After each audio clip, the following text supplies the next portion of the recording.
ওই রাসূলুল্লাহর উপরে যদি কোনো ব্যক্তি একবার দুরূদ পড়ে, আল্লাহ রাব্বুল আলামিন ওই বান্দার জীবনের 10টা গুনাহ মাফ করে দেয়। যারা বলেন সুবহানাল্লাহ।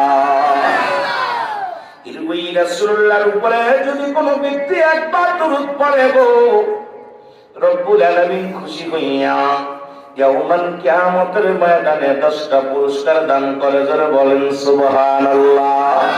ও যুবক, রাসূলুল্লাহর উপরে দরুদ পড়লে আমার আল্লাহ খুশি হয়। আমি এখন আপনাদের সিলেটবাসীর কাছে জানতে চাই, রাসূলের উপরে দরুদ পড়লে আমার আল্লাহ খুশি হয়, যে কাজ করলে আমার আল্লাহ খুশি হয়, সেই কাজটা করলে বর্তমান আপনাদের মসজিদের ইমাম বেজার হয়, আমি মৌলভী বেজার হয়। এর মুসলমান শুনে না, আমি জানতে চাই ইমাম সাহেবরে খুশি করবেন নাকি আল্লাহরে খুশি করবেন? ওই ইমানি লইয়া ফুলতলি মসজিদের বাবারা শোনো, শাহজালালের সৈনিকেরা শোনো, কাদা ফরিদপুরের সৈনিকেরা শোনো, ওলি আল্লাহদের সৈনিকেরা শোনো, যে কাজ করলে আমার নবী নিজেই খুশি হয়, এই কাজ করলে বর্তমান কিছু মৌলবীরা বেজার হয়। আমি জানতে চাই মৌলবীরে বেজার করবেন না নবীরে বেজার করবেন? সিলেটের আমার বাসা বোঝেন না, আওয়াজ নেই, আওয়াজ নেই কেন?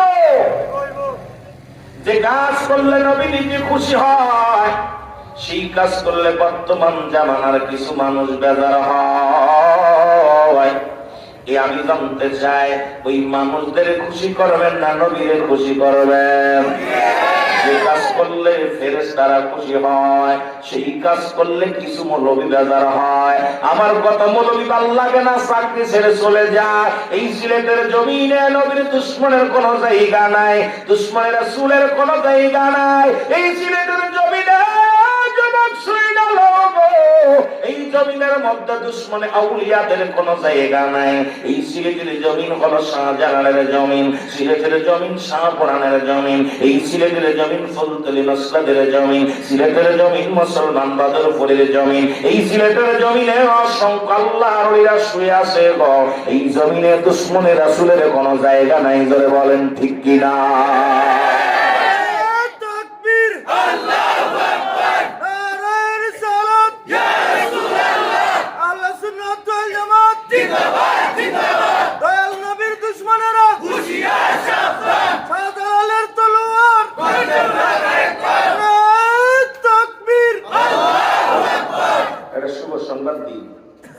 শুভ সংবাদটা হলো রাসূলুল্লাহ বলছে, আমার ওফাতের পরে অতি ফস করে অতি নিকটে একদল কম একদল জাতি বাইর হবে, যাদের জবানে থাকবে নারায়ে রিসালাত ইয়া রাসূলুল্লাহ, নারায়ে তাকবীর আল্লাহু আকবার। এই ধ্বনি দিতে দিতে আমি নবীর রওজা পর্যন্ত আগমন করবে। আশিকের রাসূলেরা শুনে নাও, এখন সিলেটের জমিনে, চট্টগ্রামের জমিনে কিছু আশিক আছে, এদেরকে বোমা মারলেও নবীর প্রেম থেকে সরানো যায় না। এই আশিকের কাফেলা যেন আল্লাহ আমাদের সকলকে কবুল করে, যেন বলুন আমিন। কথা বোঝেননি? এই জন্য নারায়ে রিসালাত কইলে একটা জজবা আছে। ইয়া রাসূলুল্লাহ বলা যাবে ও নবী, কয় কথা পড়ছস? হরফে না দিয়া ইয়া নবী, আমার নবীর আহলে বায়াত হযরত হুসাইন রাদিয়াল্লাহু তাআলা যখন শুহাদায়ে কারবালার জমিনে, যখন কার কাছে আমার বলছে হুজুর কারবালার একটু ওয়াজ করবেন, আরেকজন কাছে হুজুর বেলালের ওয়াজ করবেন, আরেকজন হুজুর বাস্তবতা মেলা বড় সাবজেক্ট পাইছি, দেখা যাক কোন দিকে যাওয়া যায়, বড় বিবাদের মধ্যে আসি। শুহাদায়ে কারবালার জমিনে যখন হুসাইন রাদিয়াল্লাহু তাআলা শিমরের নিষ্ঠুর শিমরের তরবারি নিচে, তখন হুসাইনকে বলে আ মুহাম্মাদান, এ নানাজ ইয়া মুহাম্মাদান বলে চিৎকার মেরেছিল। সুতরাং আমার মৌলবীরা আজকে ইয়া হরফে নিদা দিয়ে ডাক দিলে কয় না জায়েজ বেদাত, কোন কিতাবে পাইছো দেখতে চাই, জোরে বলো আল্লাহু আকবার। আমাদের সঙ্গে দুরূদ শরীফ পড়েন, আল্লাহুম্মা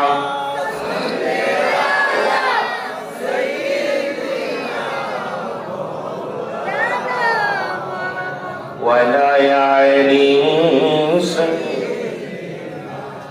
এ মুসলমান, একটু কথা আমি বলে আসি, যেটু বলার দরকার আমার জাকের ভাই বারবার বলছে, ভাইজান একটু কারবালার দিকে যাবেন, একটু তাজদে আসি, তারপরে দেখা যাক বেলালের দিকে।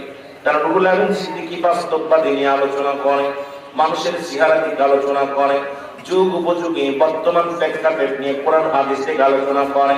তবে জনগণের চেহারা যত মানুষ আসবে আমার যুবক বাবারা, ততই সুন্দর সুন্দর আলোচনা আসবে।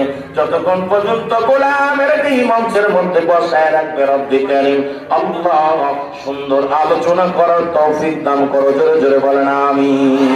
এই দুনিয়ার মুসলমান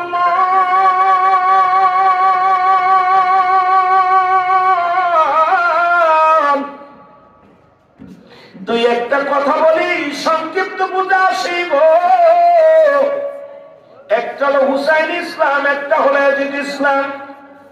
এক ইসলামের মধ্যে আছে শান্তি, আর এক ইসলামের মধ্যে আছে অশান্তি। ওই মুনাফিক তো তৎকালীন জামানাও ছিল।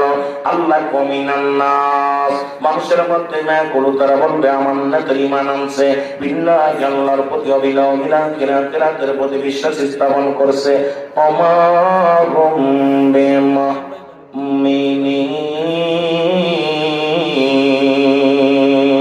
জোরে জোরে চিল্লায় বলা যাবে না আল্লাহু আকবার। এই দুনিয়ার মুসলমান গভীর মনোযোগ। এই মুনাফিকেরা তৎকালীন জামানায় নবীর দুশমনি করেছিল। এই আব্দুল্লাহ ইবনে উবাই ছিল নবীর সাহাবী গো, নবীকে মারার ষড়যন্ত্র করেছিল তৎকালীন জামানায়। এখনো অসংখ্য দাড়িওয়ালা টুপিওয়ালারা, দাড়ির মধ্যে নবী, টুপির মধ্যে নবী, পাগড়ির মধ্যে নবী। আমার রাসূলুল্লাহর মহব্বতের কথা শুনলেই তাদের চুলকানি রোগ হয়। ও আমার বাবারা শুনে না, ওদের কান্না লাগান শোনো। আব্দুল্লাহ ইবনে উবাই যদি নবীর সাহাবী হইয়া রাসূলকে মারার ষড়যন্ত্র করতে পারে, এখনকার জামানায় কত মুসলমান বড় বড় আলেম, বড় বড় বক্তা বাইর হয়েছে। আমার দুশমনে রাসূল, তারা রাসূলের সঙ্গে গাদ্দারি করে, সাহাবীদের সঙ্গে গাদ্দারি করে। আল্লাহ এদের জন্য আমি রেখে দিলাম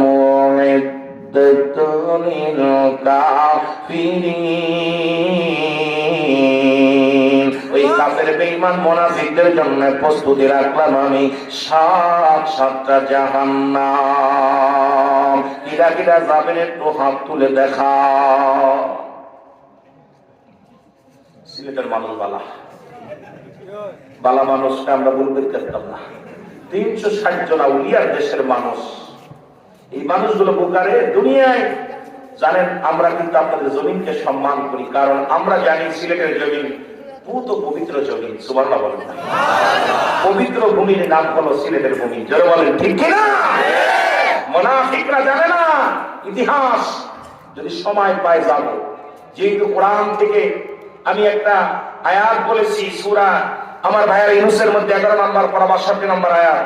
এরপরে হাদিস শরীফের কাজ শরীফের কাজে 10ম খণ্ড 722 নম্বর পৃষ্ঠা। এখান থেকে একটা হাদিস বলেছি। এটার বিশ্লেষণ আমি আস্তে আস্তে যাবো যদি সময় পায়।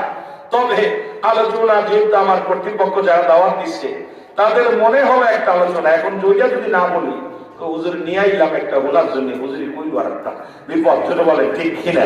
এই জন্য আমরা আস্তে আস্তে আলোচনায় যাই। জোরে বলেন আমিন। আমিন বলেন। মুহাম্মদ শরীফ পড়েন আল্লাহুম্মা